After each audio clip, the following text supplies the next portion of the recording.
मुंबईत सध्या रस्ते सिमेंट कॉन्क्रीटचे करण्याचं ठरवण्यात आलेलं आहे आणि 350 रस्त्यांचं काम सध्या हाती घेण्यात आलं आणि त्यापैकी शिवडी इथे TJ रोडचं काम सुरू करण्यात आलं। या रस्त्याचं काम 3 टप्प्यात करण्यात येणार आहे। पण जेव्हा सिमेंटचा रस्ता करण्यासाठी हा रस्ता खोदला तेव्हा एक भलताच प्रकार समोर आला। काय आहे हा प्रकार जाणून घेऊयात आमच्या प्रतिनिधी प्रणाली कापसे यांच्याकडनं। सध्या मुंबईच्या शिवडी परिसरातल्या TJ रोडवर आहे।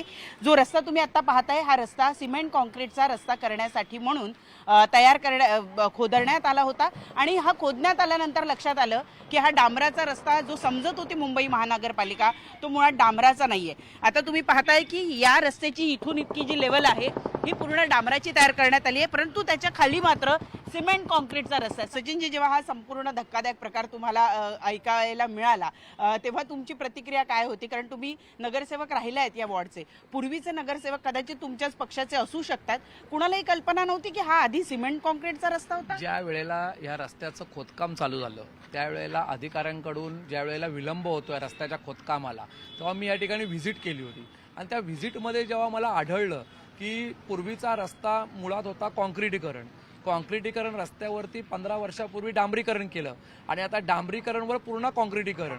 तर मी त्या अधिकाऱ्यांना, तुम्ही जो आज मला जो सवाल विचारला तो मी त्या अधिकाऱ्यांना विचारला की हा तुम्हाला लक्षात आला नाही? ते बोलले मुळात हा रस्ता करताना खाली ज्या युटिलिटी असतात त्या युटिलिटीचं इन्व्हेंटरी वॉर्डकडे असतं।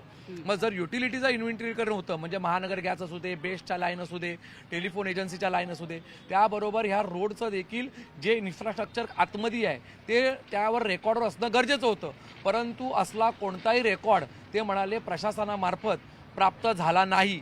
त्याच्यामुळे टेंडर असं काढलं गेलं की डांबरीकरण टू कॉन्क्रिटीकरण आणि त्याच्यामुळे ह्या रस्त्याला जो विलंब होतोय त्याचं मुख्य कारण हे आहे कारण डांबरीकरण खोदायसाठी जास्त वेळ लागत नाही, पण डांबरीकरण खोदल्यानंतर खालचा पूर्ण कॉन्क्रिटीकरण देखील खोदावं लागतंय। त्यामुळे होणाऱ्या कामाच्या तिप्पट काम खोदकामाचं वाढल्यामुळे कॉन्ट्रॅक्टर देखील हतबल आहे। त्याचं म्हणणं आहे की त्याच्यामुळे वेळ लागतोय। अधिकाऱ्यांचं म्हणणं आहे की या संदर्भामध्ये आम्हाला पूर्वसूचना कुठली नव्हती, त्याच्यामुळे ज्यांनी टेंडर काढले त्यांना विचारा। व्हिडिओ जर्नलिस्ट गणेश काळेसह प्रणाली कापसे, न्यूज 18 लोकमत, मुंबई।